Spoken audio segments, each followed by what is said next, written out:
નમસ્કાર. સાવરકુંડલા માનવ મંદિર આશ્રમમાં આપનું સ્વાગત છે. સાવરકુંડલા માનવ મંદિર આશ્રમમાં આજે ધામધૂમપૂર્વક માનવ મંદિર આશ્રમના પાલક પિતાગણો કે પાગલોના ઉદ્ધારક ગણો એવા પૂજ્ય ભક્તિ બાપુનું આજે ગુરુ પૂજન થઈ રહ્યું છે. ભક્તિ બાપુના શિષ્યા મનીષા દીદી ગુરુ પૂજન કરી રહ્યા છે.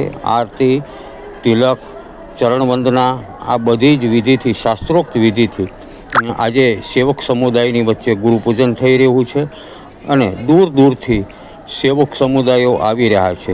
ત્યારે ગુરુ પૂજન પર્વ નિમિત્તે ભક્તિ બાપુએ પણ સર્વને ખૂબ જ આશીર્વાદ આપ્યા છે.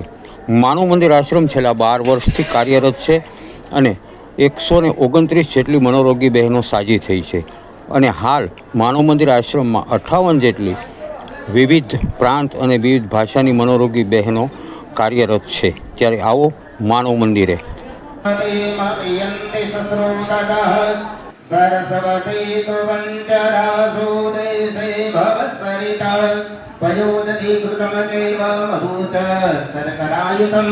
पंचामृतं मया नीतं स्नानारदं प्रतिगृह्यतं त्वां दृष्ट्वां रजवती त्वामो भदैषो मूराजा विद्वान् लक्ष्मादमुद्यदा आनु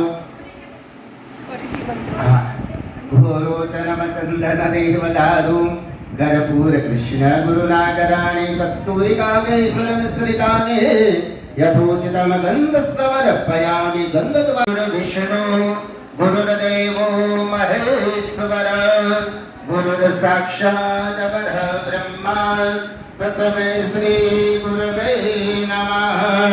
अज्ञानान्तिमिरं तस्य ज्ञानब्रह्मानन्दं परमसुखदं केवलं ज्ञानमूर्तिं दद्वातीतं देवनहितं तत्त्वमस्यादिलक्ष्यमेकं नित्यं विमलमसलं सर्वधि साक्षि.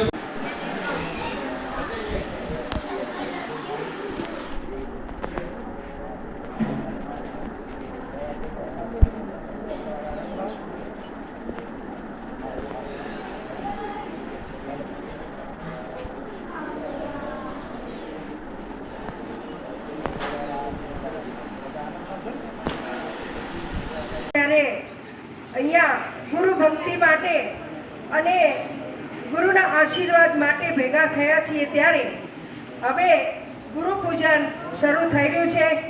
આજના દિવસે ખાસ કરીને આપણા માટે બહુ મહાન અને મોટો દિવસ છે. આખા વર્ષની અંદર એક ગુરુ પૂર્ણિમા એક એવો દિવસ છે કે આપણા જીવનની અંદર જે પણ અજ્ઞાનતા હોય એમાં જ્ઞાન ભરી દે એને ગુરુ કહેવાય અને એ અજવાળા પાથરી દે એને ગુરુ કહેવાય.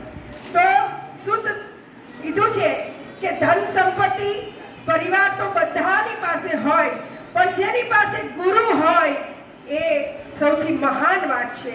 જગતની અંદર નુગરા ન રહેવું, ભજનમાં કહે છે કે નુગરા ન રહેવું. શું કામ? કે નુગરા રહેવાથી ક્યારેય પ્રકાશ નહીં પડે, ક્યારેય જ્ઞાન ઉત્પત્તિ નહીં થાય અને ક્યારેય જીવનની અંદર આ મનુષ્ય જીવન સાર્થક કરવાનો જે આપણો લક્ષ્ય છે એ પૂરો નહીં થાય. એટલે ગુરુની મહત્તા આપણે તો શું કરી શકીએ, આપણી કોઈ તાકાત નથી. તો શું કીધું છે કે ગુરુ ગોવિંદ દોનો ખડે કિસકો લાગુ પાય, બલહારી ગુરુ આપકી કે ગોવિંદ દિયો દિખાય. પરમાત્મા સુધી આપણને પહોંચાડે તો એ ગુરુ હોય છે. અને શાસ્ત્રમાં પણ લખ્યું છે કે 3 વ્યક્તિ અને 3 સંબંધો જીવનના ખૂબ મોટા હોય છે. એક માતા પિતા અને એક ગુરુ. માતા પિતાના ઋણમાંથી પણ આપણે ક્યારેય મુક્ત નથી અને ગુરુના ઋણમાંથી તો ક્યારેય મુક્ત નથી.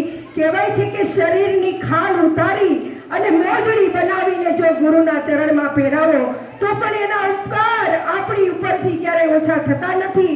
એવા ગુરુની આજે ગાથા ભારતીય સંસ્કૃતિમાં આપણા ભારત દેશની અંદર ઠેર ઠેર દરેક જગ્યાએ આશ્રમોમાં આજે આનંદ ઉલ્લાસ અને ખૂબ ગુરુની કૃપા અને આશીર્વાદ લેવા માટે બધા પોતપોતાની રીતે બધી જ જગ્યાઓમાં બધા જ આશ્રમોમાં આજે ખૂબ આનંદથી ગુરુ પૂર્ણિમા ઉજવે છે.